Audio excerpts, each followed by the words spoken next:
সুন্দর সুন্দর বাড়ি দেখতে কিন্তু সবারই ভালো লাগে, তাই না? আজকে কিন্তু তোমাদেরকে আমি এই সুন্দর একটা বাড়ির পুরো ভিডিওটা দেখাবো।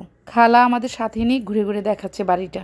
আসসালামু আলাইকুম everyone, this is me Mahmuda from Mahmuda's daily blog. এটা হচ্ছে আমাদের বিক্রমপুর। আমি একদিনের জন্য ঢাকা থেকে বিক্রমপুর আসছিলাম ঘুরতে। সব সময় আসি আর তাড়াহুড়া করে চলে যাই, সেজন্য সময় হাতে থাকে না, এই বাড়িটা ঘুরে দেখতেও পারি না। ফাইনালি আজকে আমি, খালা এবং আমার বড় বোন তিনজনে মিলে আমরা এই বাড়িটা ভিজিট করব। তো আমি এখানে মেন গেট দিয়ে দেখছিলাম যে কিভাবে ভিতরে যাব, পরে জানতে পারলাম যে এই দিক দিয়ে তালা দেওয়া, সেজন্য আমরা পিছন দিক দিয়ে ঘুরে যাচ্ছি। এই গেটের ভিতরে কিন্তু দুইটা বিল্ডিং, একটা বিল্ডিংয়ের মধ্যে মামা মামি থাকে আর একটা বিল্ডিং খালি থাকে, যখন ভাইয়েরা বাইরে থেকে আসে তখন তারা এখানে থাকে। এই তো ভিতরে যাওয়ার পর আমার বোন এবং খালা দুজনে কি সুন্দর দোলনাতে বসে গেল। ওরা দোলনা চড়ছিল আর আমি এদিক দিয়ে ভিডিও করছিলাম। তবে আফসোস আমি একটু দোলনাতে বসতে পারলাম না। দেখো বিশাল জায়গা নিয়ে কিন্তু এই বাড়িটা করেছে। ভিতরের দিকে কতটা জায়গা খালি রেখেছিল। বাড়ির একটা জিনিস আমার কাছে বেশি ভালো লেগেছে, উঠোনটা পুরোটাই টাইলস করে দিয়েছে। টাইলস করার ফলে যে সুবিধাটা হয়েছে, বৃষ্টি বাদল হলে কোনো সমস্যা নাই, হাঁটাহাঁটি করা যাবে। আর নয়তো কাদা হয়ে থাকতো তো তখন আবার হাঁটাহাঁটি করা যায় না। বাড়ির সামনে যদি এরকম বিশাল জায়গা থাকে তাহলে হয় কি বাচ্চারাও খেলাধুলা করতে পারে, বড়রাও একটু বিকালে হাঁটাহাঁটি করতে পারে, অনেকটাই সুবিধা। বাহির থেকে বাড়ির ডিজাইনটা খুবই সুন্দর ছিল। বাড়ির চারপাশে কি সুন্দর গাছ লাগানো ছিল। মেন গেটের সামনে যে দুইটা বড় বড় গাছ ছিল, ফুলের গাছ, এই ফুলগুলো এত সুন্দর ছিল, একদম লাল টুকটুক হয়ে ফুটেছিল। দূর থেকে বাড়ির গেটের সামনে এই গাছ দুটো, ফুল গাছগুলো দেখতে খুবই সুন্দর ছিল। আর এই বাড়ির ডিজাইনটাও সেমই ছিল, এটাও সুন্দর ছিল। এটার মধ্যে মামা মামি থাকে। বাহির থেকে ঘোরাঘুরি করে চলে যাচ্ছিলাম, তখন মামা ডেকে বলল যে ভিতরেও একটু আসো, ভিতরেও দেখে যাও, কেউ নাই তাতে কি হয়েছে, একটু ঘুরে যাও। ভিতরে ঢুকে দেখলাম যে প্রতিটা জিনিসই তারা কভার করে রেখে গিয়েছে।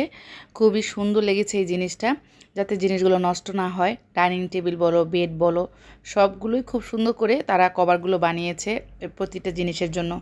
এটা যেহেতু ডুপ্লেক্স বাড়ি, নিচের তলায় ডাইনিং স্পেসটা রেখেছে আর দুইটা বেডরুম রেখেছে। গেস্ট যারা আসবে তারা নিচেই থাকবে।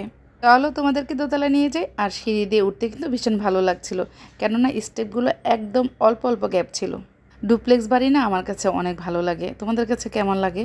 এই বাড়িটা যখন পুরোপুরি ভিতরে সুন্দর করে ডেকোরেশন করবে তখন কিন্তু আরও অনেক সুন্দর লাগবে। এই যে দোতলাও কিন্তু অনেক বড় স্পেস আছে মাঝখানে, আর চারপাশে কিন্তু 4টা বেডরুম। প্রতিটা বেডরুমে কিন্তু খাট রাখা আছে, প্রয়োজনীয় ফার্নিচার দেওয়া আছে, এগুলো কভার করে রেখে দিয়েছে। আর এগুলো খুলে বেশি একটা দেখলাম না আমরা। এদিকে দেখো সোফাটাও কভার করে রেখে দিয়েছে। মামি আবার এইদিকে বারান্দা যাওয়ার জন্য এই বেডরুমের দরজাটা খুললো, বলো যে চলো এখানে ভিতর দিয়ে যেয়ে বারান্দাটা দেখি। এই তো আমি জাস্ট ভিতরে গেলাম শুধু বারান্দার ভিউটা নেওয়ার জন্য। কন্টেন্ট ক্রিয়েটরদের কাজই তো হচ্ছে সারাক্ষণ শুধু ভিডিও বানানো, কখন কোথায় ভিডিও করা যায়। তাই তো বারান্দায় চলে গেলাম। বারান্দায় যাওয়ার পরে দৃশ্যটা দেখতে এত ভালো লাগছিল, এত ভালো লাগছিল, কি আর বলবো।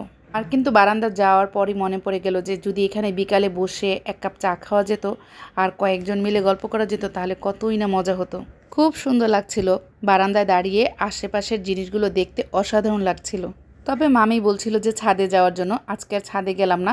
তবে ছাদে নাকি খুব সুন্দর করে রুম করেছে এবং পুরোটা ফ্লোর টাইলস করেছে, সাথে ড্রাইভারদের থাকার জন্য সুন্দর করে রুম করেছে।